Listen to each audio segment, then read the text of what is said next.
Welcome to Colney Talk Podcast.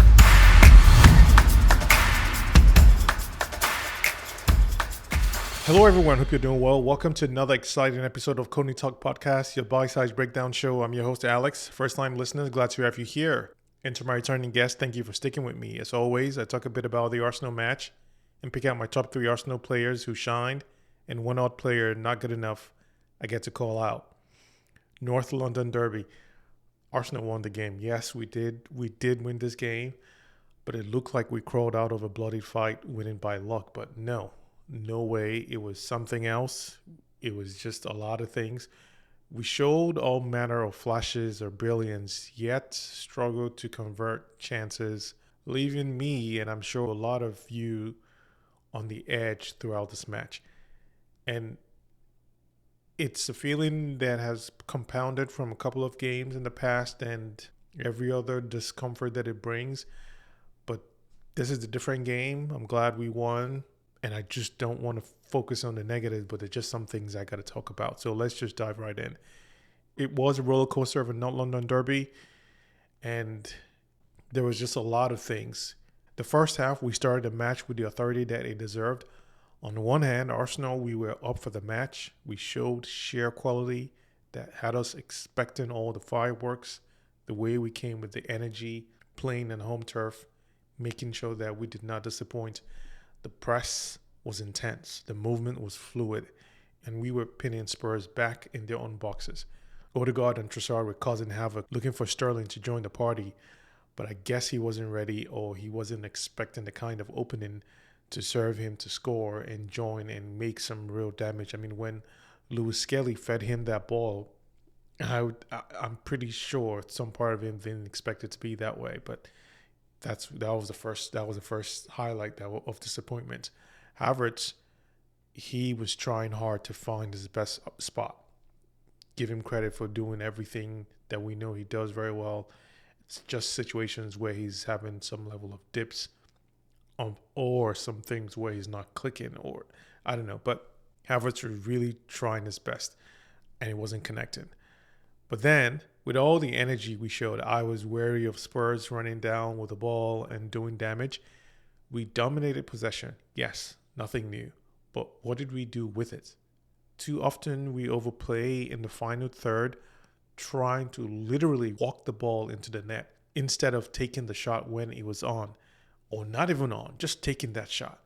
It's like we were trying to score the perfect goal rather than just, shooting and just scoring somehow.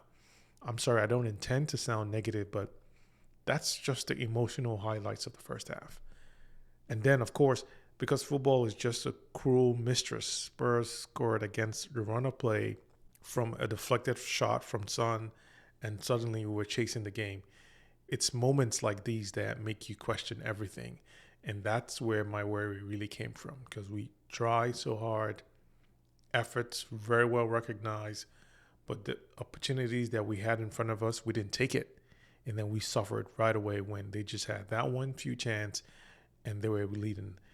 And it's one of those things where you ask the question, is there a cosmic force working against us? And we have to find our own destiny, make the luck about us, or find a way for the luck to stay on our side.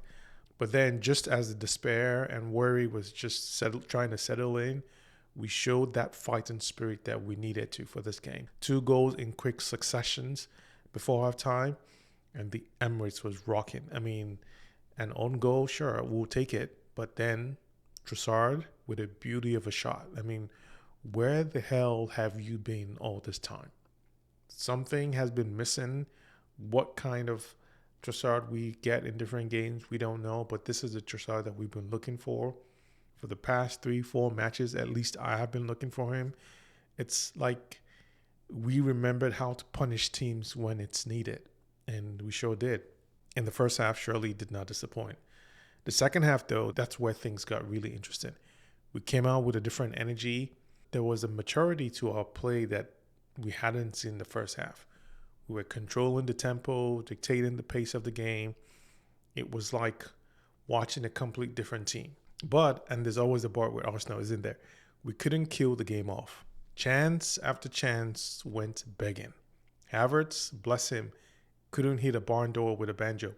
It's in these moments that you start to feel like that familiar anxiety creeping in, that negative sentiments that sounds like that's all we're looking into, but that's what we felt throughout the game. The one where you're convinced that Spurs were going to equalize in the 93rd minute and ruin the week and just make this, all just a horrible feeling. But thankfully that is not. And I'm here to enjoy and share the derby that we have made our own birthright, and definitely making sure that we preserve that. From a tactical perspective, what stood out was our use of the half spaces. We're constantly looking to exploit these areas between Spurs fullbacks and center backs. It's a clever approach, but it requires precision in both movements and passing. When it worked, it was beautiful. When it didn't, it looked like we were running into brick walls. Our pressing game was always the noteworthy thing that ignites everyone, gets us going like we're about to do something. We were aggressive in our approach, as we should, looking to win the ball high up the pitch. We did that. It's a high risk, high reward strategy. It's always paid off for us for the most part.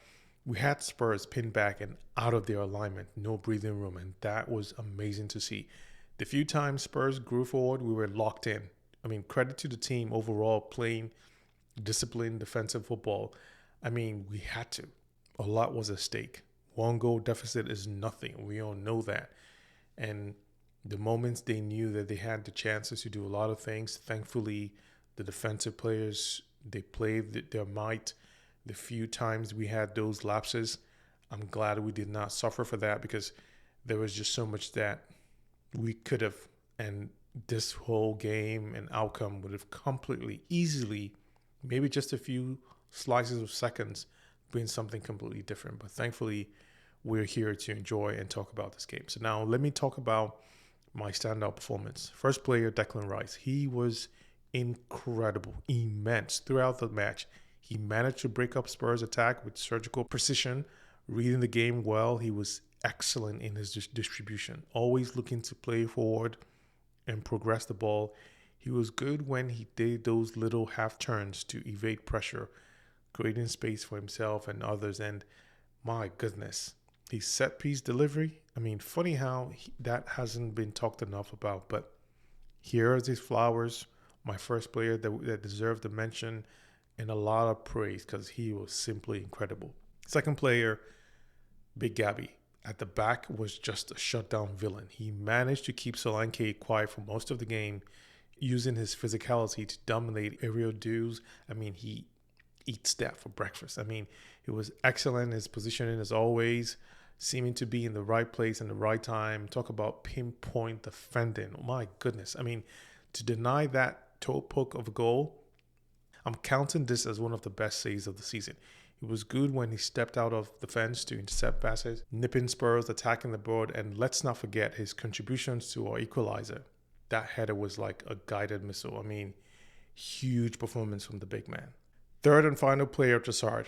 I've been waiting to see this version of Trossard for a while. He managed to inject life into our attacking when we needed it the most.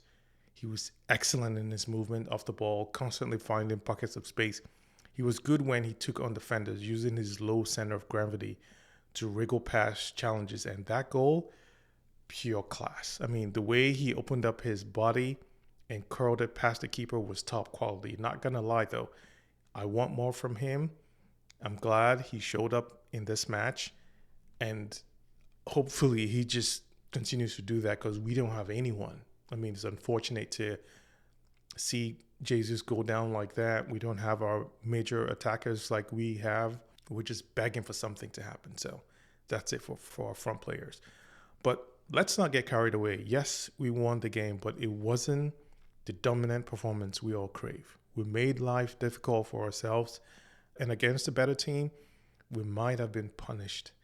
The fact that we couldn't put the game to bed earlier is an obvious concern. Our build-up play at times seemed like we were looking for someone to be an answer. We needed to mix it up a bit more in some ways that seemed predictable, or our attacking plans needed to be varied. And I say that because the players we had on the pitch, Trossard, for example, were enough to be the answer. we looked like we were lacking that. We had Martinelli to come on, and he could also contribute some way, but our finishing, my goodness. Well, let's just say there's a lot of room for improvement, a lot more room for that. I mean, our conversion rate needs huge work, a lot. The midfield battle was fascinating. Rice and Partey versus Bissouma and Sarr was like watching a chess match in the center of the park. The way we used our midfielders to create overloads in different areas of the pitch was great. I mean, we were very dominant in that. A few shaky moments from the midfield, but thankfully we didn't pay for it because there was a lot riding on that and they were able to capitalize. But thankfully we had so many more players of quality to make sure that we didn't, give it enough room for them to do any more. The way we managed the game, the closing stages, was also a bit of nerves for me. But I can't fault for defending the lead because we tried our best going forward and we couldn't expose ourselves anymore. But it's also a dangerous game to play when you're in a derby where emotions are running high and anything could happen. I'm definitely going to give the team credit for defending really well and making sure that they didn't lose their heads or lose concentration, because they were now defending just that one lead, which shouldn't have been the case. Our resilience was admirable for sure. Going behind in a derby can be a psychological blow at home as well, but we didn't let it affect us. We kept playing our game, kept believing in the way we played, and it paid off. In fact, we were believing for someone to score somehow, some way. But either way, as a collective, the team did what was needed to win the game. And that's the kind of mental strength that the team needs to show now more than ever. And it's going to pay them a lot of dividend going forward, especially with some of the other tougher games in front of us. But in the end, a win is a win is a win, especially in the derby. It's definitely a must-win stamp.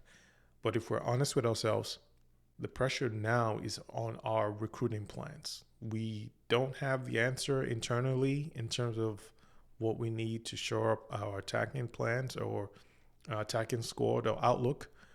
We are in need of enforcements to be more clinical, more ruthless if we really want to push to the end. The potential is there for the team. The quality is there, no doubt, but consistency in front, that's key and it's missing, and we need to fix that.